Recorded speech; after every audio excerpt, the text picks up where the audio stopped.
Começamos então com o balanço oficial divulgado pela Defesa Civil, lá do Rio Grande do Sul. O número de cidades afetadas subiu para 417. São 66 mil pessoas em abrigos, de um total de 163 mil que estão fora de suas casas. O estado estima que 100 mil imóveis foram destruídos ou danificados pelas chuvas. 1,5 milhão de pessoas foram de alguma forma afetadas nessa tragédia. Números atualizados de vítimas são 372 feridos, 128 desaparecidos, 100 mortes confirmadas. 95 trechos de 41 rodovias estaduais e federais ainda estão bloqueadas totalmente ou parcialmente no estado. Um mapa interativo mostra a situação das vias. O Ministério dos Transportes determinou a destinação de R$ 1 bilhão para a reconstrução das estradas. Frente à impossibilidade de se avançar com as doações em cidades isoladas, a Força Aérea montou uma estratégia para levar mantimentos essenciais em aeronaves.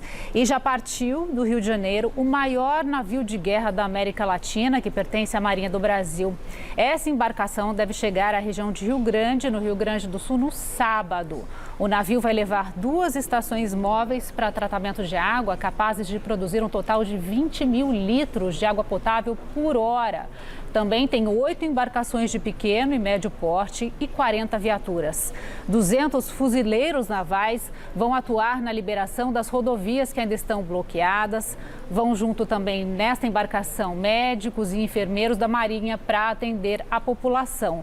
O navio Aeródromo Atlântico segue carregado de suprimentos como água, comida e 6 toneladas de ração para auxílio dos animais.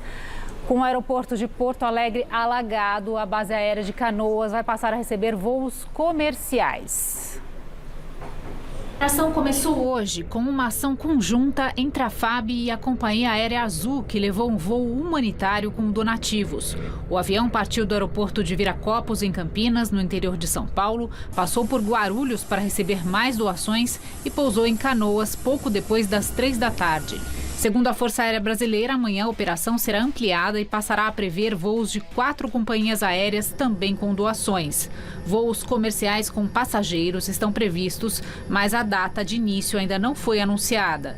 De acordo com a FAB, a base aérea de Canoas também será usada para levar ao Rio Grande do Sul cidadãos gaúchos que estão em outras regiões. A utilização do local tenta amenizar o caos causado pelo fechamento do aeroporto Salgado Filho, em Porto Alegre, e de outros aeroportos comerciais no estado em razão das fortes chuvas. Ainda não há previsão de abertura do aeroporto da capital gaúcha. E nós vamos fazer agora uma conexão ao vivo com o porta-voz da Defesa Civil do Estado de São Paulo, o capitão Roberto Farina, que está no Rio Grande do Sul. Boa tarde para o senhor está ao vivo no programa Mulheres. Queria primeiro saber de qual cidade o senhor fala nesse momento. Olha, Pamela, a conexão está um pouco ruim, peço desculpas, mas eu estou aqui de Santa Cruz do Sul, nesse momento no gabinete avançado, perdão. Nós estamos te ouvindo, pode continuar. No gabinete avançado aqui em Santa Cruz, da região do Vale do Taquari. Então, nós ficamos aqui nessa região do Vale do Taquari com a Defesa Civil do Estado de São Paulo apoiando a Defesa Civil do Rio Grande do Sul. Nós estamos aí com alguns cortes de sinal, mas continuamos com a sua imagem, capitão. Como é que está a situação dessa região onde o senhor está? Olha, Pamela, aqui nós estamos na fase de ajuda humanitária. Então, nós precisamos aqui fazer com que a ajuda humanitária chegue nos municípios que foram mais afetados, nos municípios que ficaram ilhados por mais tempo. O senhor está falando aqui com a Fernanda Azevedo, do jornalismo da TV Gazeta. Capitão, as cidades aí do Vale do Taquari foram algumas das mais devastadas, né? Qual que é o cenário que vocês encontraram aí? Olha, foram várias cidades que foram afetadas. Nós tivemos, por exemplo, a cidade de Roca Salles, que praticamente 90% da cidade foi devastada. Nós estamos vendo em várias cidades um cenário de terra arrasada. Então, esse cenário de guerra em que 80% da cidade, 90% da cidade foi totalmente destruída.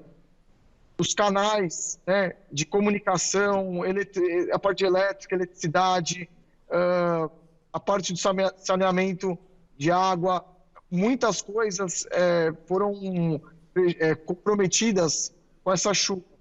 Então, quando acontece isso, o objetivo de trazer ajuda humanitária é fazer o mínimo de subsistência para as pessoas. Isso, qual é a atuação da Defesa Civil de São Paulo aí na região? Então, agora nós estamos ajudando a coordenar a logística humanitária aqui.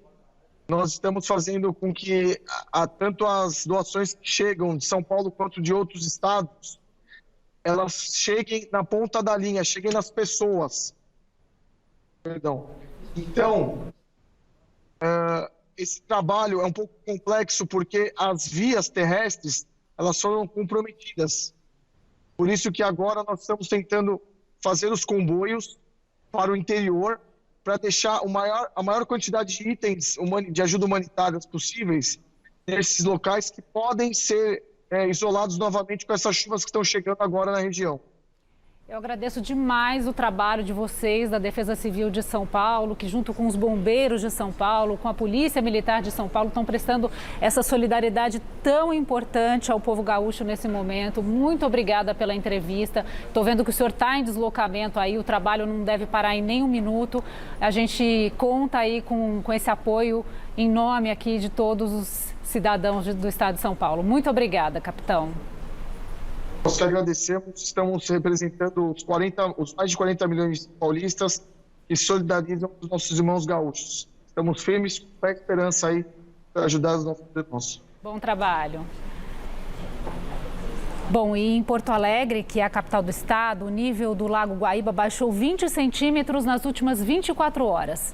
A notícia é animadora, mas a cheia ainda está em patamares históricos, acima dos 5 metros. Para voltar à normalidade, o Guaíba teria que estar em menos de 3 metros.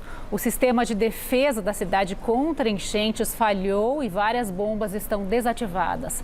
Porto Alegre ainda vive uma situação dramática. Nos mercados falta quase tudo. Vários postos estão sem combustível, sem energia elétrica e sem água potável. Os moradores procuram comércios para carregar os telefones e buscar contato com parentes isolados. As aulas estão suspensas por tempo indeterminado. Quem pode está deixando a cidade rumo ao litoral.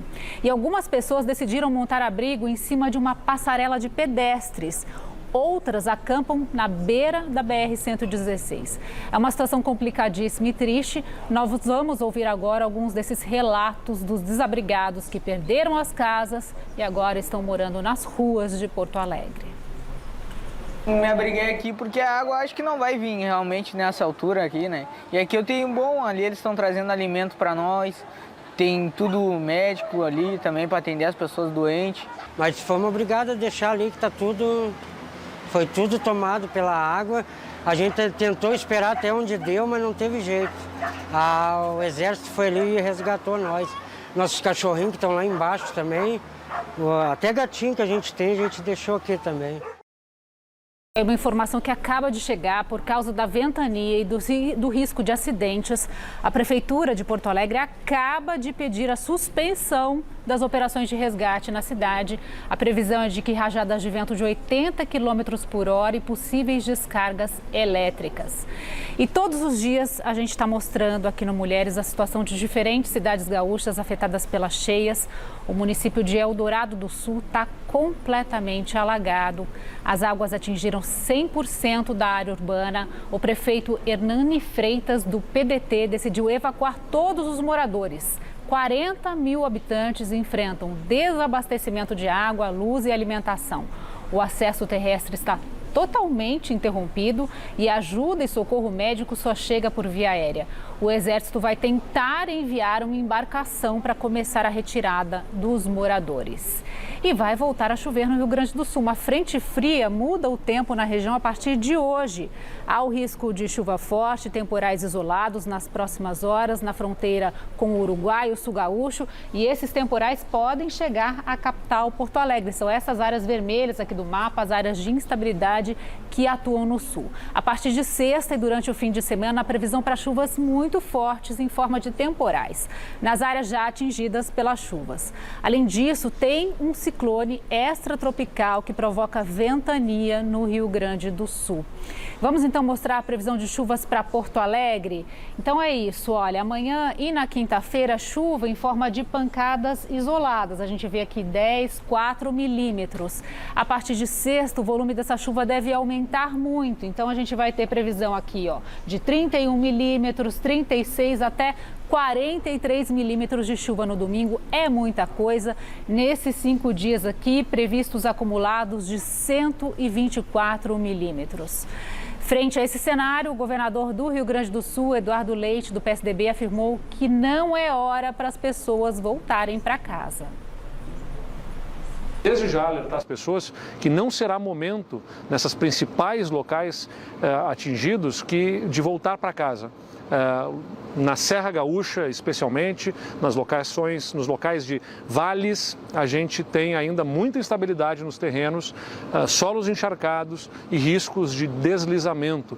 Por isso, a gente pede que as pessoas tenham toda a cautela ainda nos próximos dias e se mantenham em alerta em relação ao clima. A gente deve ter em algumas localidades ventos de mais de 100 km por hora, talvez granizos em alguns locais, então ventos fortes, temporal, chuva e ainda até granizo. Isso vai trazer muitos transtornos nas condições em que a gente está. Além disso, deve baixar bastante a temperatura na noite de amanhã. E por isso a gente pede que as pessoas possam reforçar a doação de cobertores e roupas de inverno nos nossos abrigos para atender as pessoas que já estão fragilizadas e fora de casa. O impacto das chuvas no Rio Grande do Sul deve atingir também o preço dos alimentos produzidos pelo Brasil. O estado é o maior produtor de arroz do país e o governo está preocupado com o abastecimento e o aumento de preços. O setor agropecuário é o mais afetado, com danos iniciais que já passam de 80 milhões de reais. São milhares de animais mortos e plantações comprometidas. O Rio Grande do Sul é o maior produtor de trigo e arroz do país. E com as inundações, o governo está preocupado com o abastecimento. O ministro da Agricultura, Carlos Fávaro, informou que vai abrir um edital para a compra de 1 milhão de toneladas de arroz. O estado responde por 70% da produção nacional do alimento. Cerca de 80% da safra já foi colhida. E o setor diz que não há risco de desabastecimento. Temos bastante arroz para deslocar aí para as regiões centrais do Brasil. Então, não existe qualquer problema com relação ao abastecimento ou uma necessidade urgente de importação. Além das culturas agrícolas, a pecuária também está comprometida. A Federação Gaúcha do Agronegócio vê os maiores prejuízos para criadores de suínos e aves. O que a gente vê que está mais comprometido no Vale do Taquari, na região metropolitana e também na região da Serra Gaúcha, que a gente tem ali uma concentração bem significativa, tanto de produtores rurais, tanto de granjas avícolas, granjas suinícolas, estabelecimentos que processam produtos de origem animal, né? Outro setor completamente impactado é o da pecuária leiteira. Muitos perderam animais e já falta ração para alimentar os que sobreviveram. No setor leiteiro, de certa forma, todos os produtores afetados. Quem não foi afetado diretamente com enchentes na sua sala de ordenha sobre as vacas e não perdeu animais, ele não está tendo ração, porque a maioria das propriedades ficou isolada, né? Os acessos estão interrompidos. Agora eu quero falar um pouco dessa secura aqui em São Paulo. A capital paulista está há mais de 20 dias sem chuvas. O ar seco e o calor em excesso favorecem o aumento das queimadas. E o repórter Fernando Oda tem informações sobre um incêndio na zona sul aqui da cidade. O incêndio atingiu uma área de mata localizada no bairro Cidade Ademar, próximo ao Parque Sete Campos e à represa Billings. Segundo o Corpo de Bombeiros, 2 viaturas foram enviadas ao local para extinguir o fogo e não houve vítimas. Dados do INPE, Instituto Nacional de Pesquisas Espaciais, apontam que as queimadas na capital paulista aumentaram 75% entre 2023 e 2024. Foram pelo menos 453 registros desde o início desse ano e 258 no mesmo período do ano passado. Para prevenir e combater os incêndios florestais, o governo do estado de São Paulo realiza uma operação chamada São Paulo Sem Fogo. Desde abril, equipes da Defesa Civil têm realizado oficinas preparatórias em diferentes regiões do estado para capacitar agentes de defesas civis municipais no combate e redução das queimadas durante a estiagem. Entre os meses de junho e outubro, período com maior incidência de incêndios, a operação será reforçada por meio de fiscalização repressiva, campanhas e ações conjuntas de combate ao fogo. E todo dia a gente traz como serviço aqui no Mulheres instituições que estão recebendo doações para os desabrigados das chuvas no Rio Grande do Sul. Então a gente tem algumas instituições que recebem dinheiro. A gente está na tela aqui com a Ação Cidadania, que foi fundada pelo sociólogo Betinho. Tem capacidade para atuar em situações de emergência em todo o território.